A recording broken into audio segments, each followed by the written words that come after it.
Ever had somebody show up at your house unexpected?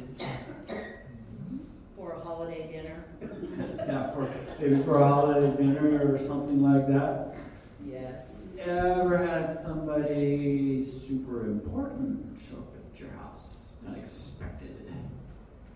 No. Like a boss from work. Or, I mean, what? The mayor of the city or the governor showing up at your house, somebody important. I mean, it happens for us all the time. No, it doesn't. So here's the situation. Mary and Martha, their brother Lazarus, are at their home in Bethany, and Jesus and his disciples show up unexpectedly. So this is not just one person, like 15 or 20. Feeling a little overwhelmed already, right?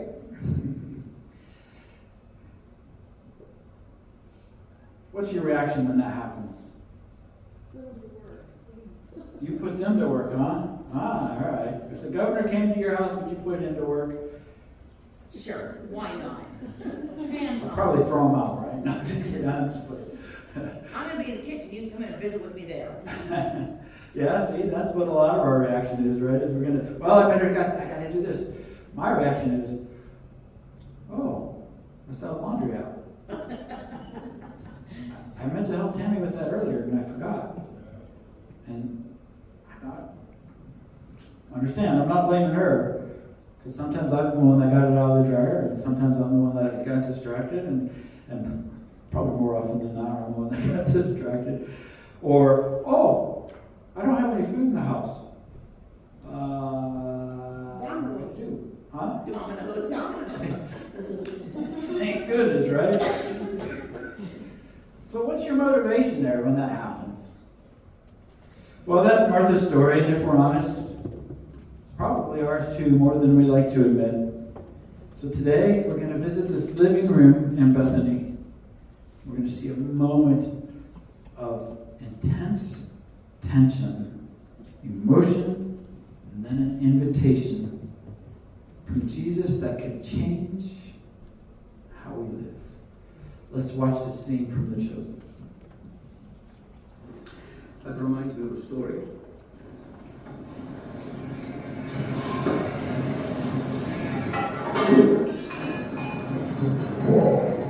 Is everything all right, Martha? I'm fine, just I gotta carry on. Please, continue. Okay.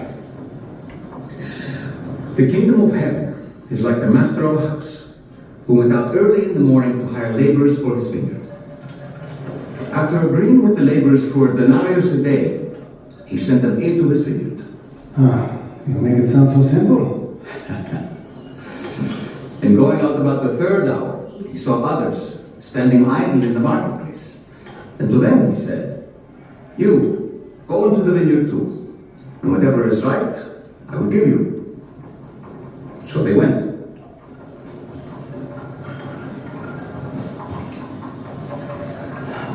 Going out again about the 6th hour and the 9th hour, he did the same. And about the 11th hour, he went out and found others standing. He said to them, "Why do you stand here idle all day?" They said to him, "Because no one has hired us." He said to them, "You, go into the vineyard too." When evening came, the owner of the vineyard said to his foreman, "Call the laborers, pay them their wages, beginning with the last up to the first." So when those hired at the 11th hour, each of them received a denarius. And those hired first came, they would receive more. Each of them also received a denarius. When they got it, they grumbled the master of the house, saying, "These last worked only 1 hour, and you made them equal to us, who've been here all day in the scorching heat." He replied, "Friend, I'm doing you no wrong. Do you not agree with me for a denarius? What belongs to you? You're wrong. I chose to give to this last worker the same. Am I not allowed to to do what I choose with what belongs to me? Or do you begrudge my generosity? So, the last will be first, and the first last. Wait, hold on. The ones who worked the hour were paid the full denaki? That's 12 times more than what they were owed. Sounds to me like the owner of the vineyard was getting cheated. Is the kingdom of heaven unjust? I get it. I'm happy to be last. Through earthly eyes, I suppose it looks unfair. But I didn't say the kingdom of this world. I said of heaven. It's a different Katniss, where people are not measured by what they deserve. Thank you. This looks delightful. It would have been better if I didn't have to do it all alone. Better. Yes, better. More befitting of someone as important as you. It seems you didn't notice my sister has left me to serve alone.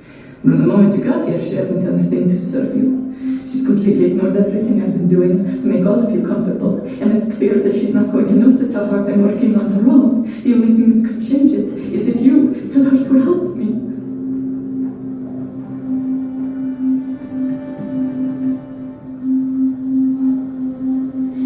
Martha, please, sit down here with me. How can I sit? Only half your followers have been served. We can discuss this later. I'm sorry. I know, but I want others to hear this. There's nothing to be embarrassed about. You've done a wonderful thing.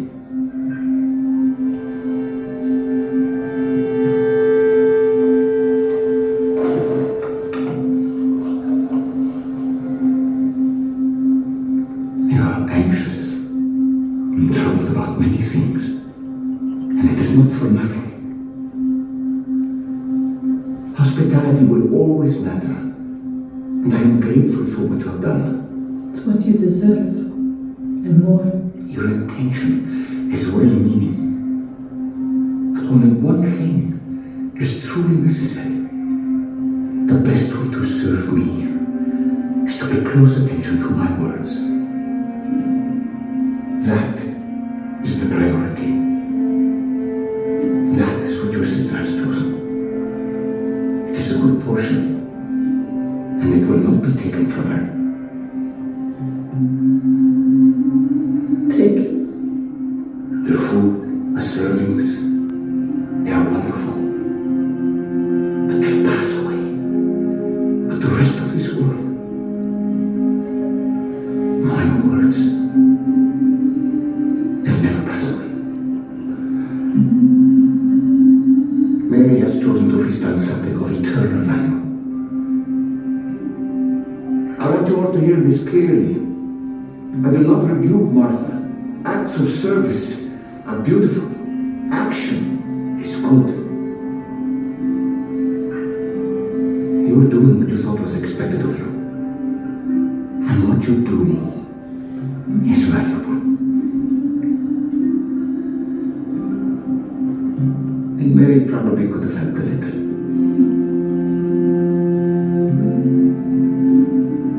But listen, I don't want you distracted from being able to be present with me and the friends that I have brought. I'm inviting you to something that is better. To sit at my feet, listen carefully to my words, and devour them as a meal more nourishing than actual food.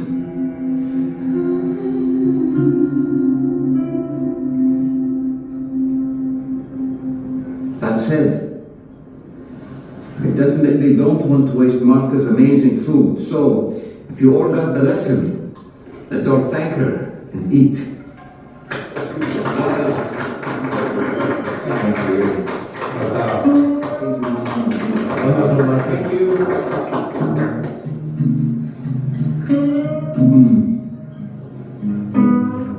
Divine. That word coming from you. I like divine. I will bring in the rest. Andrew? I'll help you with this. What is the bright flavor in the bread, Mom? I snuck a little bit of mint and lemon into the dough. Brilliant. All right. Who didn't get any? You just had one. No. No, over here first. Over here first. It was a small piece. I'll fight to the death.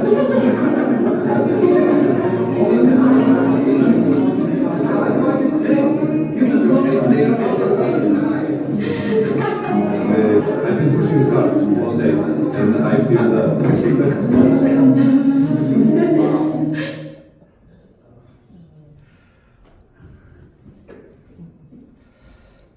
Who did you resonate with? Who did you connect with? Yeah, I think some of us resonated with Martha. Some of us probably resonated with Mary. You could probably preach a whole sermon on Mary and her, what she was feeling at this point, like, oh, I'm a schmuck type of thing, right? So you could that, but Martha was giving this warm welcome, and Martha welcomed Jesus into her house. Her intent was good. Her actions came from a good place. But something shifted. So let's walk with Martha for a little bit and explore why she may have been so driven and how we mirror those motivations. So here are some motivations that move us into busyness and hurriedness. Sometimes the motivation is a desire to honor Jesus. Jesus, I want to do stuff. I want to help you. I want to honor you. I want to do things to make you proud. I want to do things to help you and to bless you. And Martha likely wanted to bless Jesus with food, comfort, care. We do the same thing, don't we? Serving in church, cooking for others, leading ministries. The list goes on. Yard work, helping people, whatever. Volunteering at nonprofits, helping at the school. We find ourselves away because we're saying, we're doing this for you, God. But see, that's the key word. For God. And when we start doing things for God, it can become a burden and a pain and an agony. Sometimes our service becomes a substitute for our presence with Jesus. Next reason, cultural expectations. Martha likely carried the weight of social expectations of that day, and even sometimes in our culture, that a good woman, hosts well. Yeah, I remember going over to some pastors' houses, and I remember traveling and speaking as an evangelist. And the pastor's wife, often we'd get home after a service, or they'd invite me over after a service, and they'd say, hey, come and have dinner with us. And then the wife was off serving, and the pastor would sit down and sit back on the lazy chair and throw his legs up and give me to talk. And I'd always feel bad. It didn't feel right to me. But it was kind of that expectation of the day. And today it sounds like, well, good moms do it all, or good bosses are going to be there all the time, or real men never slow down, or good football coaches are there all the time. I say that one because I'm telling you how much I'm trying to connect and see how it impacts me, and how much I need to be reminded that it impacts me and how I live it out.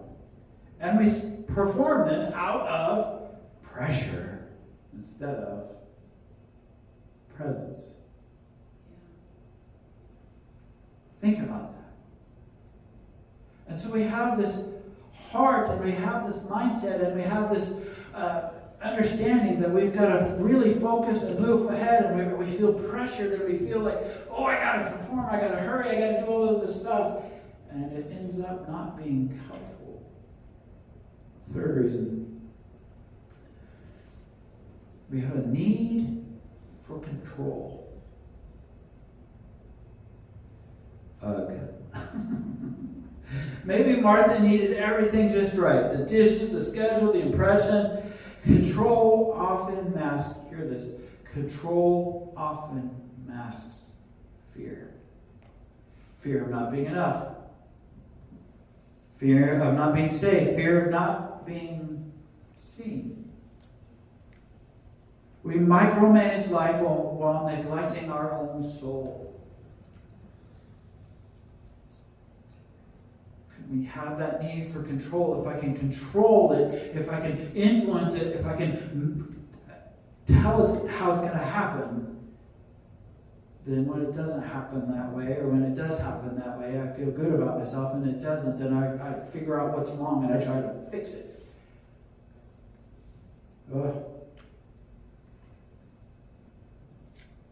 Anybody else relating yet?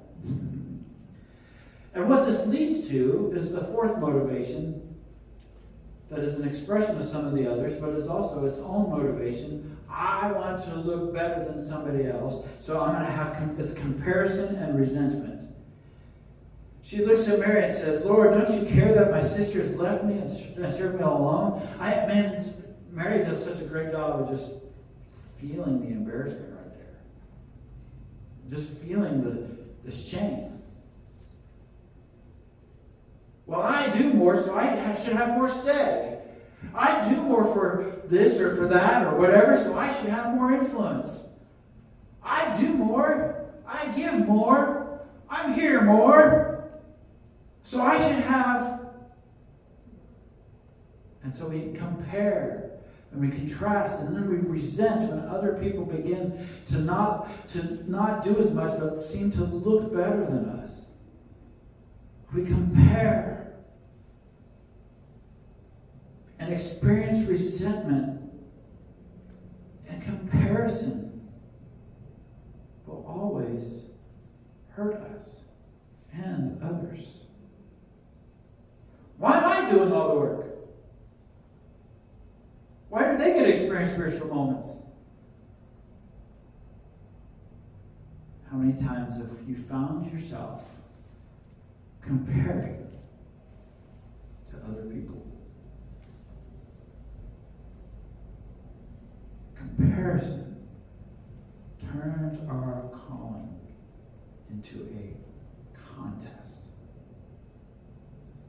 That's one of the great things that I appreciated about our former district superintendent, Jerry, is when he would get up at district assembly and he would say things like, this is not a competition. We are on the same team as all of these churches. And he was saying, quit comparing yourself to the other churches.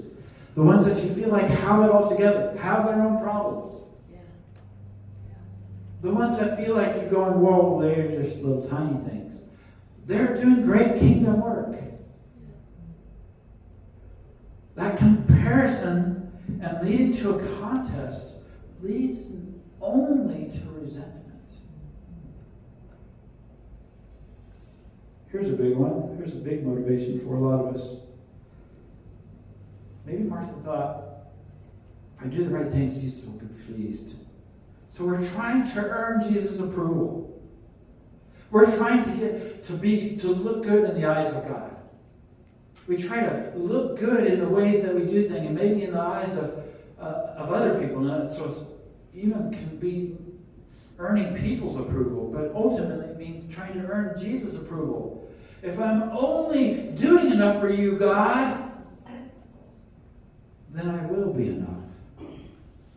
And if I'm doing enough for you, God, then I can please you. And guess what? That leads to nothing but frustration. We talked last week about pleasing versus trusting. If you really want to please Jesus, it's not in doing, it's in trusting. We try to earn God's love that He's already given to us freely. We try to earn God's love And then when our identity comes short, we become exhausted and tired.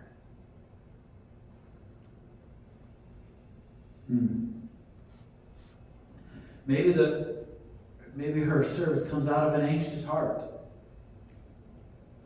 Jesus said to her, "You're anxious and troubled about many things." Our busyness can be a coping mechanism. This is a hard one for a lot of us. This is a hard one for a lot of people.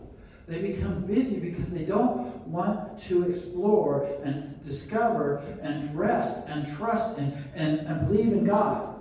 Or they don't want to listen to the voices or what God or what might be being said around them. So our anxiousness and our busyness tries to distract us from what is really going on in our heart and what God is saying and doing and transforming us to be. You don't believe me? Sit at almost any restaurant for 30 minutes and watch how much the distractions. Oh, I'm busy. I got to check my phone. I don't want to be in conversation. That is also true for the inner voices in our heart. We don't want to experience, and we're not sure how to, maybe, or we don't understand a lot of things, or we're frustrated, and so we try to distract, and we say, "Well, I'm not sure how to pray. I'm not sure why God's not answering my prayer," or maybe it's a resentment towards God, and so that anxious heart causes us to become busy, so we don't have to listen. Distract ourselves. If I keep moving, I won't have to feel what's going on inside. I won't have to feel the shame that I put upon myself. I won't have to feel the shame that I feel like other people are saying. I won't have to feel the loathing that I feel towards myself. Sometimes it's a distraction for our own voice. And trying to not listen to our own voice. So let's be busy so we don't listen to our own voice that is just putting ourselves down. Anxiety grows in noise and shrinks in stillness. But maybe there's some unexpected expectations. Martha expected Jesus to take her side. Well, this would have been better if you had told her,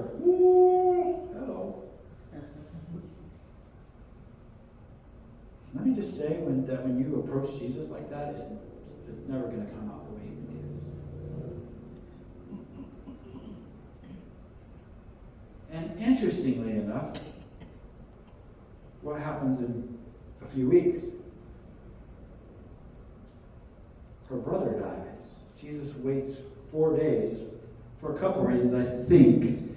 One is there's going to be complete validation that he's dead after 4 days. But two,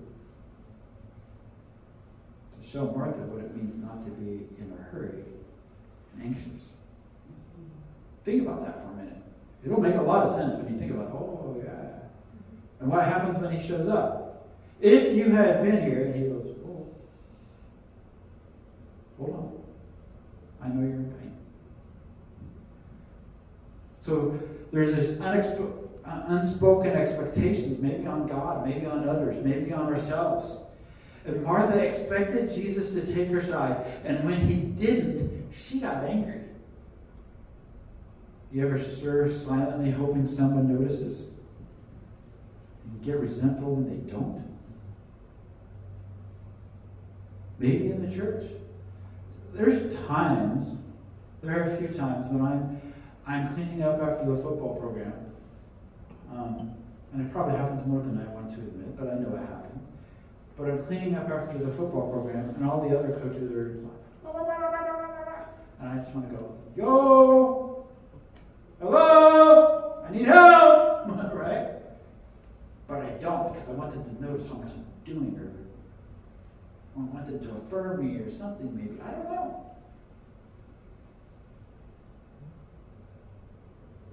And then I get resentful because they're not helping me. And what does that resentment lead to? Ulcers. Leads to ulcers? It leads to what? Ulcers. Ulcers, yes. Okay. Leads to ulcers. It leads to unforgiveness. Leads to gossip. What did you say? Resentment. It leads to anger. It can lead to a lot of things that are just going to destroy your soul. But I love Jesus' response. Martha. Martha. By saying her name twice, there's this sign of deep compassion. He's not trying to move past it. She has this fear of not being seen. She has this fear of not being in control. And she has this fear of not being recognized. And he says, whoa, Martha. Martha. And instantly, I think she knows that she's seen. He doesn't condemn her, but his answer is incredibly gentle, and he corrects her with that gentleness. He doesn't say her work was bad. He says her worry was misguided. He invites her to something better, not just doing something for him, but being with him. The life of our church should not be defined by doing things for God. The life of our church, the life of our spiritual life should be doing things with God. We don't try to reach our community. We don't give the backpacks. We don't give to the football team to do all of this for God. We are trying to walk with God in the process and in the going out and in the love and sharing his love. There is a complete difference when we do things for God and we do things with God. And there's a whole lot more peace when we do things with God. Jesus is saying, you don't need to earn my love. I'm already here with you. You don't need to control everything. I got it. You don't need to compare. I see you. You don't need to be anxious. Come. Sit with me. It's not about giving up responsibility. I'm not saying that. It's about prioritizing presence. It's choosing worship before work or prayer before pressure. It's remembering that the one who holds the world is right here with you. Jesus wasn't scolding Martha. He was inviting her. He wasn't trying to condemn her. He was trying to help her to see what really is important. And he still does that today. He invites the overwhelmed, the exhausted, the frustrated, the silent. He invites you to come and sit, to trust, not to perform, but to be present with. I suspect, and I put it on the bottom of your sheet, I suspect that a lot of us, he says, Martha, Martha, why are you so anxious and troubled? You're full of anxious and trouble. You're troubled and anxious about many things. If I were to put blanks where Martha, Martha is, does your name fit there? Troubled and anxious over many things. Ben, you're troubled and anxious over many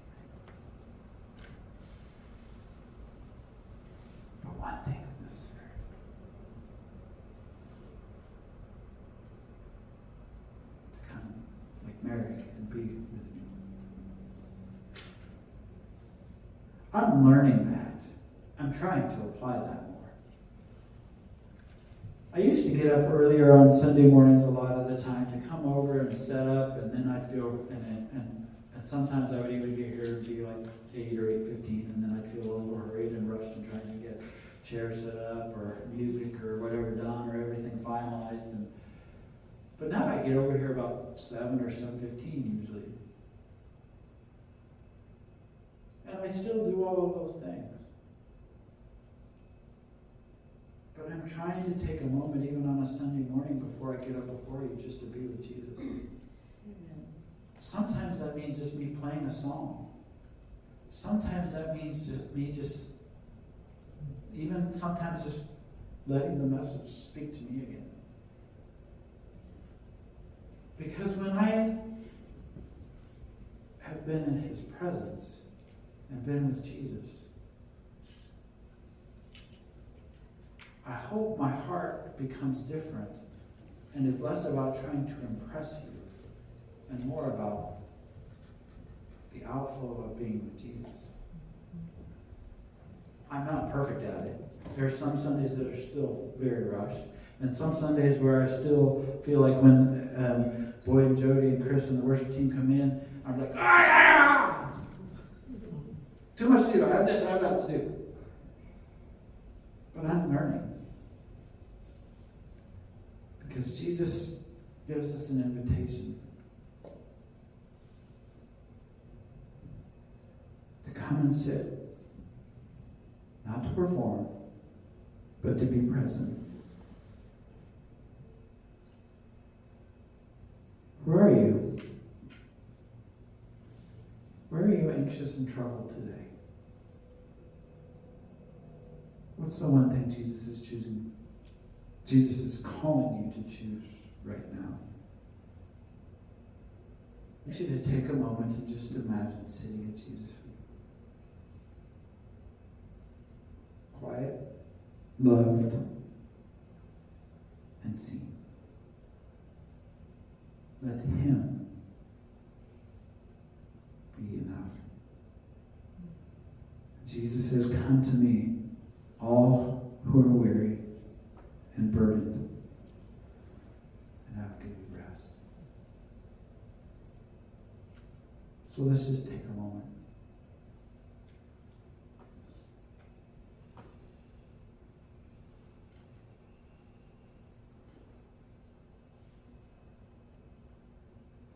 Lord Jesus, help us to constantly be remembered, or to remember to be with you. And make that anything that we do a response to being with you. And Lord Jesus, help us to sit at your feet. Forgive us for the times where we've had so many other motivations, whether it be control or fear, or to try to impress you and others.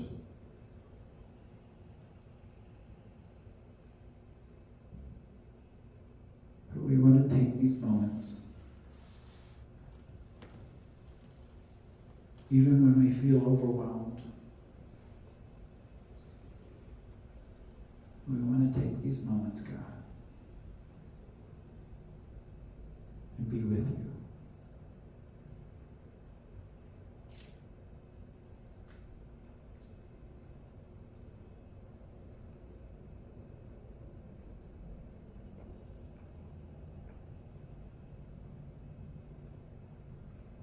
Calm our hearts today.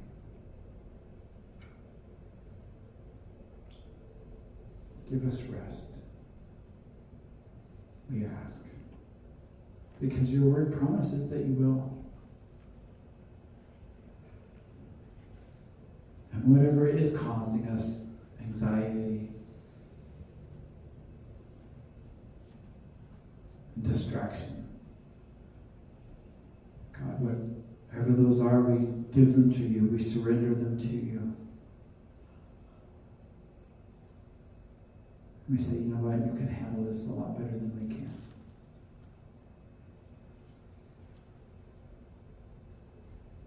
And we want to be people that prioritize being with you more than anything.